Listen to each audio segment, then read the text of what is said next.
I'm Dr Sue Pillans, also known as Dr Suzie Starfish, and welcome to the making of my children's picture book, Cranky Frankie and the Oceans of Trash, published by Little Pink Dog Books. Now, I'm really excited to introduce you to the main character in this story. Meet Frankie. She's a porcupine fish, and she's a little cranky, actually very cranky, about our oceans of trash. So this is a video story that'll take you on the journey of creating a children's picture book. Now, my picture book illustrates the impacts of marine debris and plastic pollution on our oceans and our wildlife. So what is marine debris? Marine debris are materials that are deliberately or accidentally left near or in the ocean. Now, these materials could be anything from bottle tops, plastic bottles, pieces of plastic, glass, cigarette butts, wrappers, the list goes on. Now, did you know that marine debris and plastic pollution is now found in every single ocean in the whole of the world, even our deepest oceans? And did you know that every piece of plastic that's ever been created still exists today? So that's a problem. It's a problem for our oceans and it's a problem for our wildlife. Now, as a marine scientist, an artist and an author-illustrator, that's an author-illustrator, I'm very passionate about our oceans.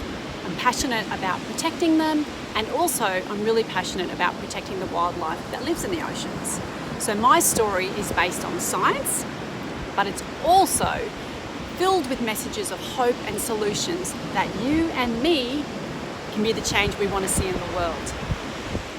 So let's start the story. Why don't you come and join me on a beach walk to see what sort of marine debris I find washed up on our beaches. Let's go.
So, how do you create a picture book about the impacts of marine debris?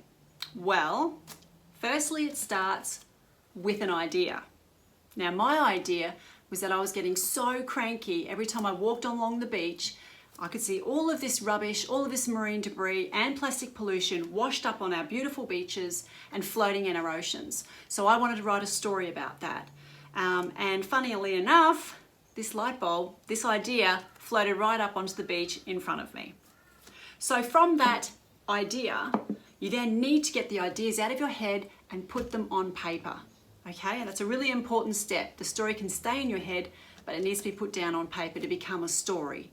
So what I always do is have my trusty notebook hanging around and writing down notes, story ideas, characters, and from there, the idea then needs to be written into a manuscript style, where you actually do them per page layout, and that's how the story starts. The next stage in the process, if you're an author-illustrator like me, is to put the words and the pictures together in what's called a storyboard.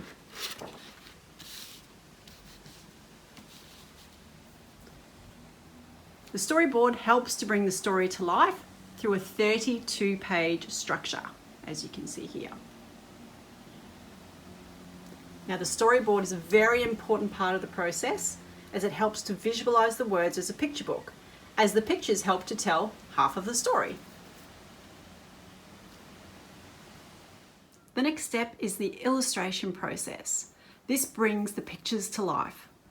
For me, I base my illustrations on what I see and the imagery in my head. And this is some of the illustration inspiration, or should I say illustration irritation, that I've found on the beach over the last couple of years. These are not the colours that I want to see in our oceans or on our beaches.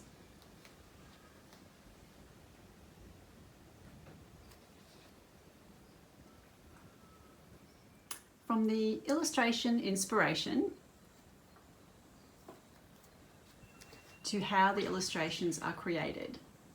So with my artworks, I follow the 3 Ps, which are pencil drawings, pen drawings, to the final artworks through watercolour paints. So I basically use pen and watercolours to create my illustrations. And now I'd like to show you some examples of the illustration process using pencil, pen and watercolour paintings.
Now, one of the really important parts of my story is illustrating the impacts of marine debris on our wildlife. Now, did you know that plastic pieces, such as these sorts found here, plastic pieces have actually been found in the stomachs of animals in our oceans. That includes seabirds, whales, seals, and turtles. So for example, with turtles, they love to eat jellyfish. And in the ocean, jellyfish bob along like this, and the turtle comes along and eats them. Now, unfortunately, there are so many plastic bags in our ocean that look just like jellyfish, that turtles are ingesting plastic bags, and that's really not good. Now, another impact to our wildlife through marine debris is entanglement. So some animals actually get tangled in marine debris. For example, whales will sometimes get tangled in the netting that is floating around in our oceans. Seabirds may also get tangled in fishing line, and turtles may also get tangled in fishing line, and they can't get themselves out of this.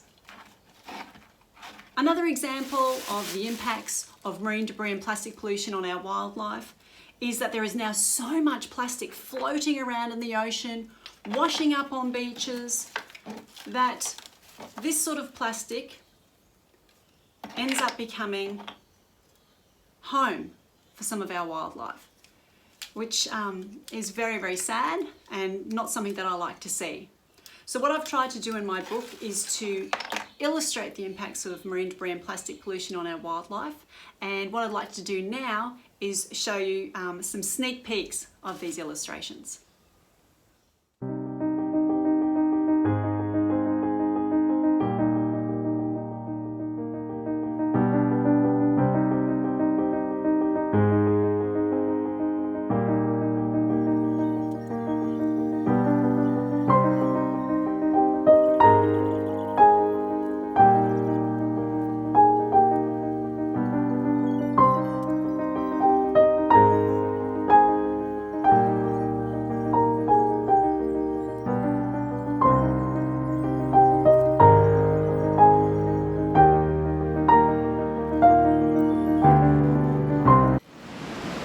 So how can you be the change that you want to see?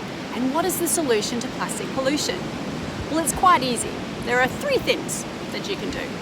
1, always pick up trash wherever you see it, because a lot of the world's trash ends up in our oceans. 2, don't litter. Always put your rubbish in the bin where it belongs. And 3, follow the 4 R's.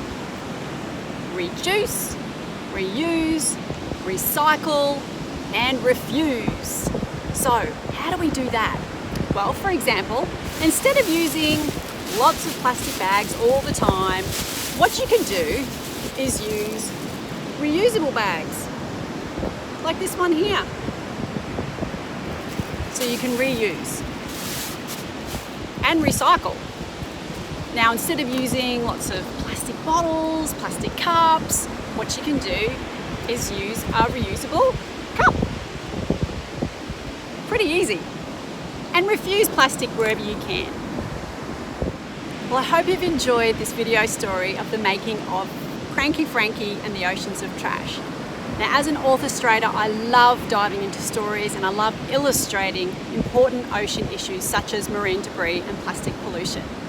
Now, if you have a question for me as Dr Suzie Starfish or for Cranky Frankie, please just dive into my website at www.drsuepillans.com or follow my ocean storytelling over on Facebook as Dr Suzie Starfish. So that's the end of the video story. So it's best wishes from me, and next time you're at the beach, let's leave only footprints. See you!